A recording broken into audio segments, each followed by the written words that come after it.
hal yang selalu dikritisi mengenai Jokowi adalah hutang. Dikatakan bahwa hutang di zaman Jokowi begitu banyak, sehingga ada kekhawatiran tidak bisa dibayar. Kalau soal tidak bisa dibayar, sudah sering kali dijelaskan bahwa hutang RI masih di bawah standar. Artinya, masih belum membahayakan keuangan negara. Lalu yang kedua, dikatakan bahwa utang itu menumpuk. Nah, di sini penjelasannya yang sering orang lupa. Hutang di zaman Jokowi digunakan untuk investasi, untuk sesuatu yang produktif. Sama seperti kita kalau kredit, kita pakai untuk investasi kita beli ruko, kita pakai untuk berbisnis. Itu berarti hutang kita menjadi investasi. Sama dengan apa yang dibuat oleh Jokowi. Dia tidak menghamburkan hutang untuk hal-hal yang konsumtif, tetapi yang produktif. Oleh karenanya, investasi Indonesia juga meningkat. Artinya apa? Dengan investasi itu, kita akan bisa meraup lebih banyak keuntungan untuk masa depan. Infrastruktur digunakan agar lebih bisa meningkatkan produktivitas masyarakat. Secara ekonomis, setiap ada jalan, maka ekonomi di wilayah tersebut akan meningkat. Setiap bendungan yang dibangun mengakibatkan para petani bisa produksi lebih banyak. Ini adalah hal yang dilakukan oleh Jokowi. Transportasi lancar dan cepat, dengan kereta cepat, dengan banyaknya rel-rel kereta bukan hanya di Jawa, itu juga menyebabkan ekonomi masyarakat meningkat. Jadi, bukti data ini menyatakan bahwa kekayaan RI di zaman SBY hanya 3.910 triliun, tetapi di era Jokowi menjadi 11 triliun 454. Lihat, hampir 3 kali lipat. Kita lebih kaya. Dan kedepannya anak cucu kita lah yang menikmatinya. Karena ini juga sering dikatakan hanya anak cucu nanti menjadi beban hutang. Tidak. Memang hutang itu harus dibayar, tapi anak cucu kita juga menikmati kemajuan Indonesia.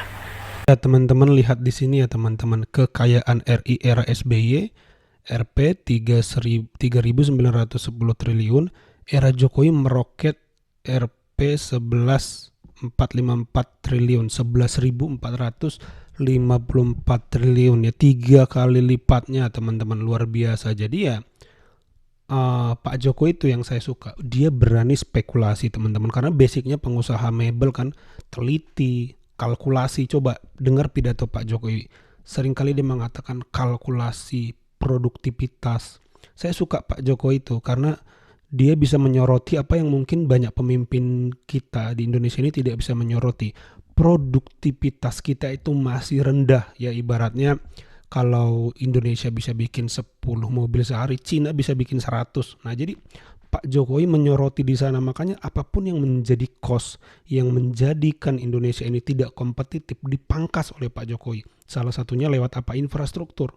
Kalau konektivitas keren, ya bagus, ya cost akan berkurang, competitiveness dari produk kita itu meningkat teman-teman. Ini tidak dipahami oleh banyak orang teman-teman. Keren sekali Pak Jokowi. Mau jujur sebenarnya kalau mau diadukan ya kenapa tidak Pak SBY, Megawati itu juga kita adukan ke KPK.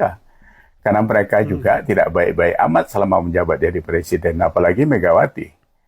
Kan kita tahu Indosat dijual, Blok Tangguh di luar dijual, mengeluarkan surat keterangan lunas BLBI, tanker dan sebagainya.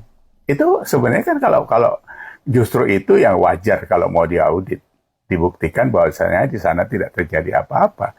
Ini kan bicara hukum ya, Pak SBY maunya. Kan tidak salah juga dipanggil gitu kan. Kalau memang mau fair gitu, jangan cuma Jokowi aja yang kalian fokus gitu. Nah, kita coba lihat ya, ini fakta. Kalau kalian bicara soal hutang dan sebagainya, Pak Jokowi itu kan dianggap presiden yang paling berhutang paling banyak. Waktu Gus Dur turun, Indonesia tuh meninggalkan hutang 38 miliar dolar. Begitu diganti Megawati 3 tahun, utangnya naik hampir 100% menjadi 75 miliar dolar. Begitu SBY 2 periode, hutangnya naik lagi 120% menjadi 168 dolar. 168 miliar dolar. Nah, Pak Jokowi turun, itu utangnya dari 168 naik ke 200 miliar dolar. Naiknya cuma 11%. Nah, kalau kita bandingin pembangunannya, kan Megawati yang paling jublok. Di zaman dia 3 tahun aja lepas Indosat, Blok Tangguh, segala macam yang tadi saya sebut itu. Pak SBY apa yang dibangun? Itu.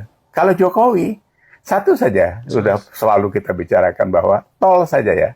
Di zaman Pak Jokowi, 10 tahun dia membangun rata-rata 235 km jalan tol. Zaman SBY cuma 35 km per tahun. Sama-sama 10 tahun. Apalagi zaman Soeharto cuma 18 atau 19 km per tahun. Jadi kalau dibilang achievement-nya, pencapaiannya itu, dibandingin SBY, Jokowi dari satu sisi aja jalan tol sudah 600% di atas SBY, di atas Soeharto itu udah 1.200%. Itu saja, belum lagi yang lain-lain. Dan Jokowi lah presiden yang 10 kali datang ke Papua. Jokowi lah yang membangun bendungan di NTT. Dan banyak lagi, ada Freeport, ada segala macam, sudah berpuluh kali kita bahas. Tapi kalian kan membutakan diri, mentulikan mata, seolah-olah orang yang begitu berjasa terhadap negara ini, kalian anggap itu tidak ada. Sakit kalian itu sebenarnya. Sakitnya parah kalian. Sering disorot debt to GDP ratio. Kita masih 39,6%. Coba dilihat negara-negara lain. Jepang berapa, Amerika berapa, sudah di atas 100. Jadi aman ya Pak? Artinya sebetulnya apa itu,